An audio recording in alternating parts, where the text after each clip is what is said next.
I've gotten a lot of requests now asking me, hey, Nick, what team structure do you need to be able to scale e-com brands with Facebook ads to 7 figures a month? So today I'm actually going to go over into the different types of team members that we specifically leverage at my ad agency, but also to more specifically, what type of team members are on my e-com clients teams as well to be able to hit 7 figures a month in revenue. Now, with that being said, the very first thing you have to understand is that when you're building a team, you're going to have what's called A players, and then you'll have what's called like B, C players right here. A players, they're amazing. We want those people. But when you're looking at B and C players right here, these people are going to cost you significantly more money. They're going to cost you more time, which is also going to cost you money. And you're going to have to hire more people to manage these people. Now, I made this mistake a while back as well, where when I was building my agency and stuff, where I hired like one A player and then also hired a bunch of B and C players. Now, when I hired the A player, it was amazing. Like, this person was just like consistently just already actively trying to learn and get better. This person was like the person that stayed the latest, and it's very true. This person would like call me at like 8 o'clock, 9 o'clock on a Saturday night and just like geeking out about Facebook ad stuff. This particular person right here, like, I've just never had to set any boundaries in terms of like what time they're getting to work and what time they're clocking out. Like, they're just getting their shit done without like any questions at all. Then I also hired B and C players. Now, B and C players, these people, like, I had to spend more time teaching them and training them up. I had to spend more money on like additional managers to manage these people on top of like, you know, what they're already doing. So like an A player was already self-motivated, already getting their shit done. Then B and C players, like, these were people that like I had to hire additional people, additional resources to train them up, to manage these people, and just have to build all this extra infrastructure to cater around the B and C players. And the biggest mistake I ever made in my ad agency was I basically came there and took the A player and I basically said, hey, stop writing ads, stop managing accounts, and now I want you to go manage the B and C players, to where, like, you know, the A player would be basically at the top, and then he would have like the B and the C players that would be doing all the work, and the A player would basically just be watching down over these B and C players while they're doing the work and stuff like that. And this became a huge problem, because then the A player would just came to me every day, like, just like stressed out and like tired of managing these people, felt like they were, you know, basically handicapped in the perspective of like they could just get these things done way better if they just didn't have these people in play. And I eventually got to a point where I had the A player wanting to leave, the B and C players were costing me a ton of money, ton of time, and just overall, like, client results started to tank. So we had bad client results, we had A players wanting to leave, we had B and C players that still didn't know what the fuck to do, and it just became a whole mess that costed me a ton of money. And to be fair, this actually cost me a whopping $300,000 in 2024. And it was one of the biggest like financial mistakes I've ever made in my life. Now, $300,000, that number came down to team costs, specifically team cost for B and C players. That came down to lost clients, and that came down to just like other wasted resources. We hired this one specific person, and this one specific person was like literally just had the objective of hiring UGC creators, creating UGC scripts, and like, you know, basically getting the content in. And after this person working with us for 3 months, paying them and paying all the creators they hired, we spent, I think, around $30,000 to $40,000 total between that particular team member's payroll and all of the content they specifically pay creators to film. and we had 0 winning ads from that. So that was about $30,000-$40,000 I just took out and lit on fire. I'm a huge person in investing. I love investing. I love specifically investing in the S&P 500. That could have been an extra $30,000 I could have put into the S&P 500. And over the course of about 20 years, that would have 10x into about $300K. So not only on top of this $300K that I actually physically lost in 2024, this is also $300,000 I could have invested instead of giving to these people, and I would have had an extra $3 million in 20 years from now. So just easily the worst financial mistake I've ever made in my life. But again, we want to go back into what is the team you need? How do you avoid these things? And the reason why you need to understand this first, because before you start hiring people, you have to understand if you have an A player on your team. And you can accomplish significantly more. I like to look at it as like this, like 1 A player equals like 4 to 5, B to C players. Like this is like 5 different people right here that probably cost about $25K a month right here, $25K. And this 1 A player will probably cost you about $10K a month. All right. So, and that's the first mistake or first lesson you have to understand is that an A player will cost more, but they're going to cost less than you having to hire a full team of B and C players right there.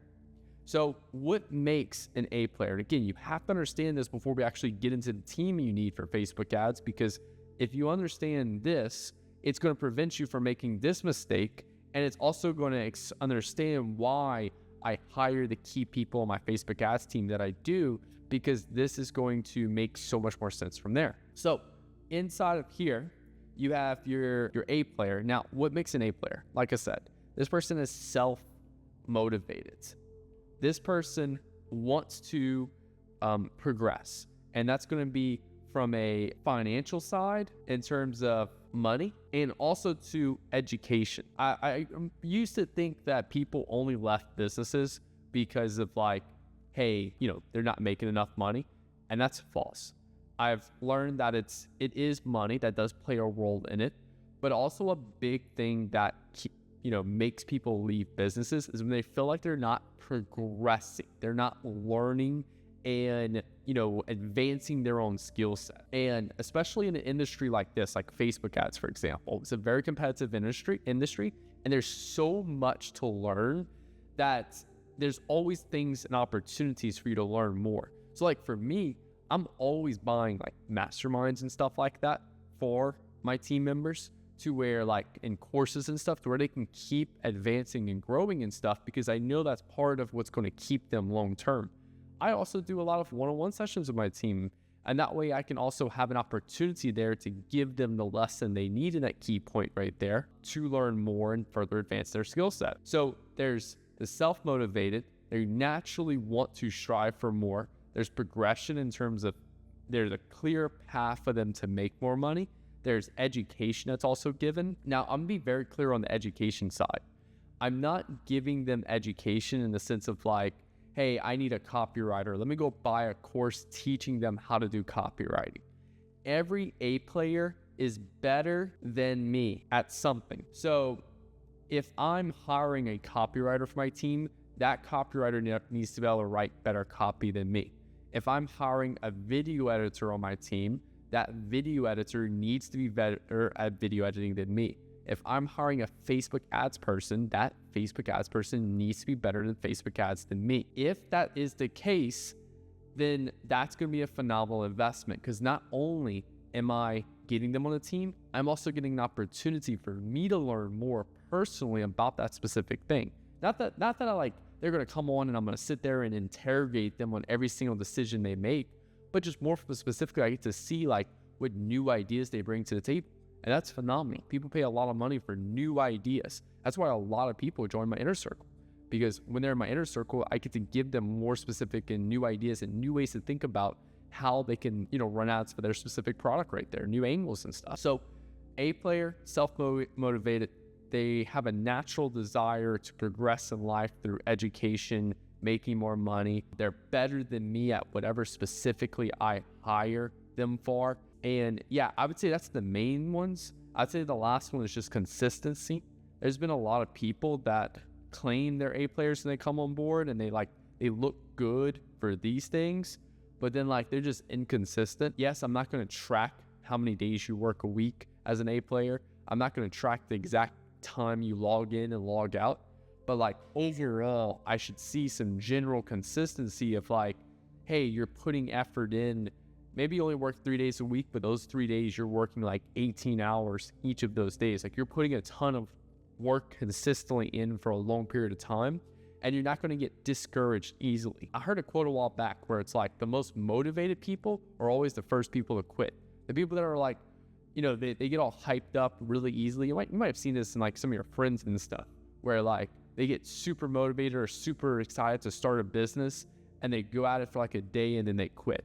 So I just find that the people that are the most like vocal and the most like, I'm gonna crush it, I'm pumped up, I'm fired up, blah, blah, those people are the first people to fall off. I remember I had a sales rep a long time ago come on board when I used to try to hire sales reps and stuff from my agency. And this person came on board and like literally was like talking all this big shit, blah, blah, blah, like super excited. Then like the first week they didn't see the results they wanted. And they're like, don't worry, Nick, I'm gonna turn this around. Then the second week came around and like this person like kept that energy up for about a day, then just slowly ghosted me completely after that. And I've just seen that with like every person I've dealt with in life, whether it's health, wealth, and love, just like the people that talk the most in the beginning are always the first people to fall off. So A players typically won't be like that. Like they'll be, you know, they'll talk a little bit because they're a little confident in themselves.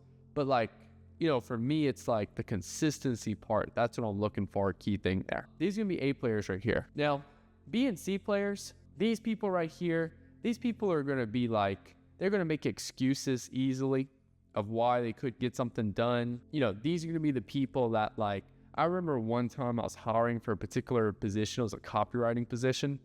I just simply sent over like, I had a list of applicants. I just sent over a question to each of these applicants. Hey, like what, you know, like based off all the ads you've written, what's like the percentage of those ads that have turned into winning ads? And like almost everyone replied except like one person just basically saying like, you are a disgrace for asking that and not being on an actual call with me because you don't want to meet me. I'm just going to politely revoke my application from this. And like literally like 20 people replied back. Like no problem at all. This one particular person just like made this outlandish message to me. And I'm just like, don't worry. Like, you don't even have to worry about revoking it. I'm blocking you already just for the simple fact that like, I literally asked you a simple question that significant numbers of people had no problem at all with replying back. And like, you're just like already feeling attacked. And like, that's an easy way for a B or C player right there to be kicked out. B and C players, they don't really like talking about results and performances and stuff. They're going to be the people that are like, well, what type of company culture do you have? How many breaks do I get a year? What does vacation time look like? And like, just those are the people right there. If they're already leading with those things, then it's just like, yeah, they're not it. They're just not going to be there. So now that we kind of know like difference between A players, B players, C players, before we actually get into the actual, like what I would say, hey, like this is the team you need. There's one more final thing you need to understand, which is the hiring process. Now, I have a specific process that I like to follow. This is where I basically go ahead, I put out an app. Now, this application, I do this on a few different places. I like LinkedIn. LinkedIn has a specific place where you can do LinkedIn hiring. And I'll just put an application on there and get a bunch of applications, or put out a post right there and get a bunch of things. I guess I can actually specifically call that posting. So I put out a post and then I get a bunch of people on LinkedIn. And no, that's not because of my personal brand. Like there's literally an area where it's called like LinkedIn hiring right there, where you can put out some stuff for like to hire people. So you got LinkedIn. Another really good one is Twitter. If you go to Twitter and you go to a little search bar on Twitter, you literally just type in like Facebook ads or copywriter, and you'll see a list of people that have that in their name. And I've found some decent people with that. You have the OG, which is onlinejobs.ph. And then you can also go to like Upwork, for example. Now, I put out a post basically on these platforms, and then what I'll do is I might get like, I don't know, 100 applicants for this. And then what I like to do is I basically like to sort this down to like, I don't know, let's just say like the top 10 people. And then I'll do a, what's called, just like discovery call or interview. And basically this call, I'm basically just trying to figure out, number one, culture. Culture for me is literally just like, I just like to ask this one question. And I don't actually ask this person this question, but I just like to like ask myself this question, which is like, would I ever want to hop back on a call with this person? Like, do I actively enjoy talking to this person? Like, if I hop on that first call and I'm just struggling to talk to this person, like this person's just like, I don't know, maybe this person's being a dick or like just whatever. That's it. I'm crossing you out right then and there. I don't care how good you are, whatever. If I can't jump on the call with you and just immediately start to like, oh shit, like you're really cool to talk to, like enjoy conversations with you and stuff, then like I'm not going to hire you. And that's purely just from the perspective of like, hey, we're going to be working a long-term partnership together, and I have to make sure I can talk to you and be open to these calls and stuff. So culture, then I look at other things like pay, performance, maybe time, make sure the timeline of like how us work and stuff like that together, the pay, what does all that look like and everything. And then a big key one I like to understand is specifically I want to understand their thought process. So what I like to look at is what is like a time where, like, let's say I'm hiring a copywriter. What is a time that you struggled with a project specifically, and how did you turn that project around? So basically, if they were writing for a product, let's just say it's a C4 right here that I'm drinking, and they were not getting the performance they were expecting, what did they do to basically turn that thing around? And I really want to understand their problem-solving skill set specifically, and to be able to understand, okay, hey, is this person more like a self and independent thinker? Do they actively try to go and solve problems before they bring them to me? That's also another A player trait right there. Let's go add that. Actively solve problems. So that's another really big A player trait for me, is that an A player will actively go out there and try to problem and troubleshoot a problem first before they go ahead and bring it to me. Whereas a B or C player will just be like, hey, Nick, I have this problem. I'm like, great. What have you tried to fix it? They're like, oh, I haven't tried to fix it yet. I'm like, why? They're like, I have this problem. I'm like, yeah, but have you actively gone in there and tried to fix it? They're like, no. I'm like, why the fuck not? They're like, because I want to show you the problem. I'm like, go fix the problem first, or at least attempt to fix it before you bring it to me.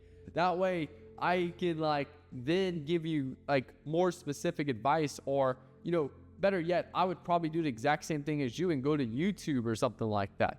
So for me, all the A players on my team, they actively go out there and attempt to solve a problem, and then come to me only when, hey, Nick, here, we have this problem. I've tried this, and this. I don't know what's going on here. Can you just like review this with me to see where I might be blind at?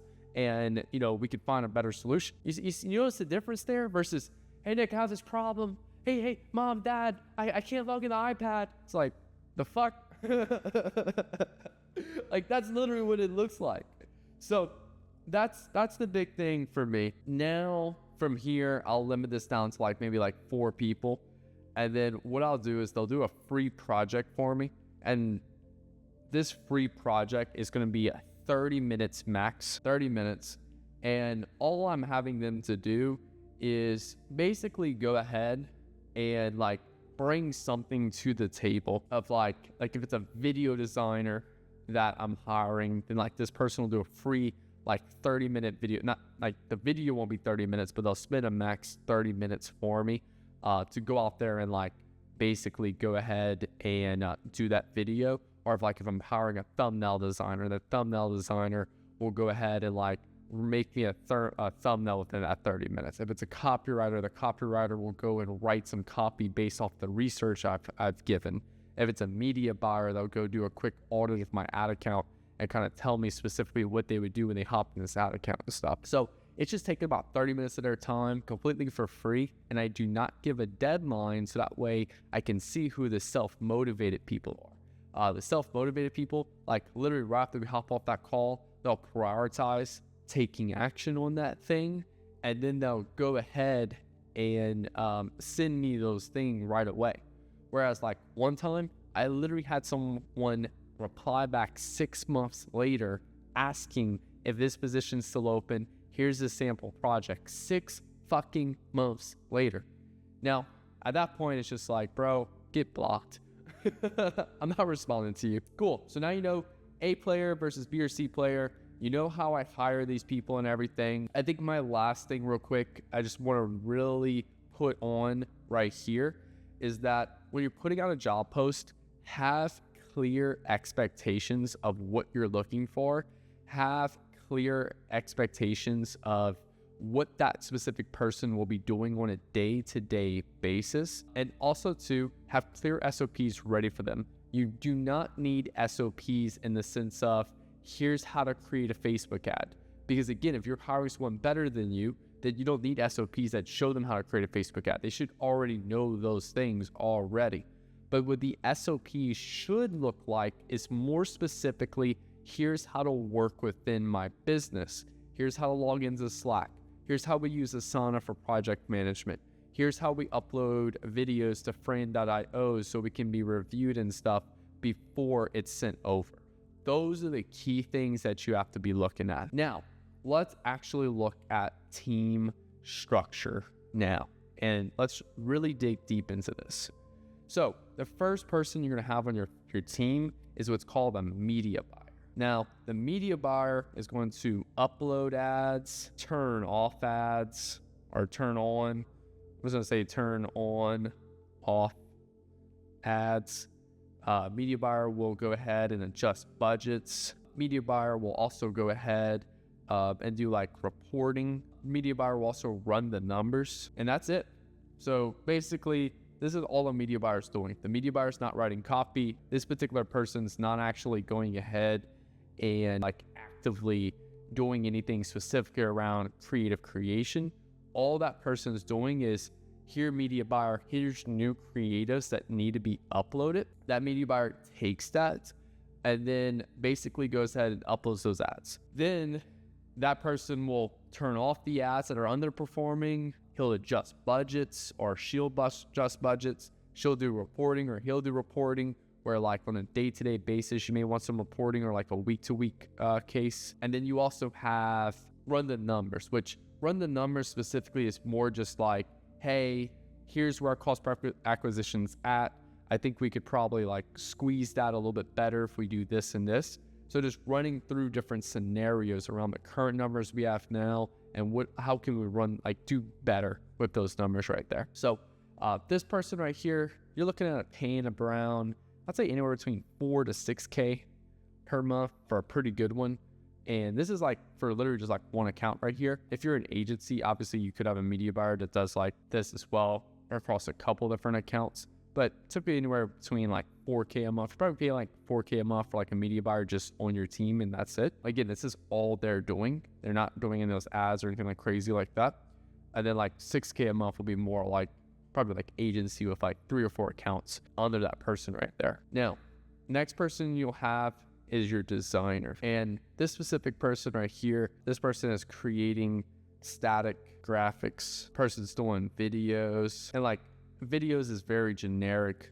Like it might be like some AI edits, UGC edits. Long story short, the designer, like they're doing both statics and videos, and they're very skilled in both. I wouldn't say like they've been doing static graphics the last 20 years of their life.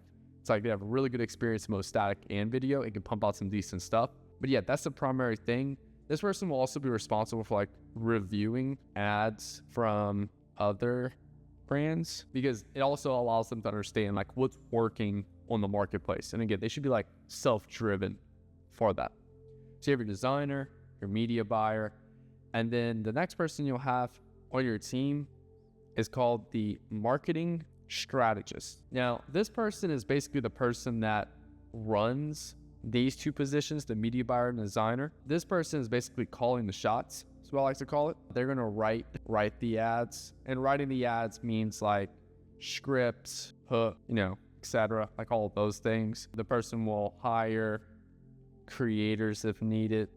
This person right here will go do the research, run the numbers as well. So this person will be working really closely with the media buyer. Maybe you need a new landing page made. He'll go work with like the designer to create the graphics for the landing page, and then leverage some type of template already through like Funnelish for like a quick advertorial. But if they need like a really professional done landing page, then they'll probably just go ahead and hire like a developer real quick. Like I have a developer, because I'm the marketing strategist for my team. I have a developer that if I need anything advanced created that I can't already do with like a Funnelish template for like an advertorial or a listicle, then I'll hire that developer, and that developer will go build out literally whatever I need. But they'll be responsible if we need to do any new landing page, any new CRO, and then last thing is AOV optimization. Now, I know y'all might seem like this is a lot right here, landing pages, conversion optimization, and AOV optimization. But the key thing to understand here is that a skilled marketing strategist is only going to apply pressure on whatever the bottleneck is. So we're only going to go build out a new landing page when we're understanding that our current landing page right now is an issue. We're only going to spend time on conversion rate optimization when the current product page right now, there's an issue with it that we want to split test and try to find a better version. So the marketing strategist, it's not like they're creating new ads every day, optimizing AOV every day, optimizing CRO every day, and optimizing LP every day. It's like it's ads, LP, and then AOV, and they cycle back and forth between these based off of what the bottleneck is at that given time. So like for me, for some of my clients, I may not test ads for a couple weeks for that client because the current bottleneck is actually not the ads. It's AOV, or it's like the CRO side. There's other clients where AOV and CRO is amazing, so I spend all my time on the ads itself. My objective here is to understand what the bottleneck is, and you'll spend all that time on that thing and breaking past that so we can scale up further. That's the key thing to understand. Now, a good marketing strategist, you're gonna be looking at paying, I'd say anywhere between 8 to 10K per month. And then a designer, you're gonna be looking at paying, I'd say around 4 to 6K per month as well. So, I mean, you're looking right here, 6K, 12K, let's just say 8K on the low end right there. You're gonna be looking at paying about 20K a month. But like, this is literally the team that can get you from 1K a day all the way to, I think at our peak, our biggest client was like $3.5 million a month. So, I mean, this can get you all the way up to 1K a day to 100K per day team right here. So this is the team structure you need, and the only people you need to be able to like have an elitely skilled team that can just come in and absolutely crush it for you. Now, if you don't want to hire these roles yourself and you want to actually work with a team that's already built like this is where my agency comes in play, where I actually come in and do all this. And this is exactly how my team is built right here. I'm the marketing strategist, I have a designer, and I have a media buyer, and I charge 10K a month specifically for my agency. And we come in and we do all of those things for you. So if you're interested in that, just click the link below to have Nick Theriot run your ads. Now, if you're maybe not that level yet, but you definitely want my help, then click the link below to have Nick Theriot mentor you. Then, click the link below to my inner circle where I do one-on-one mentoring specifically with you. Now, if you enjoyed this video, hit that like button, hit that subscribe button for new videos every Monday, Wednesday, and Friday. I'll talk to you guys later. Peace out.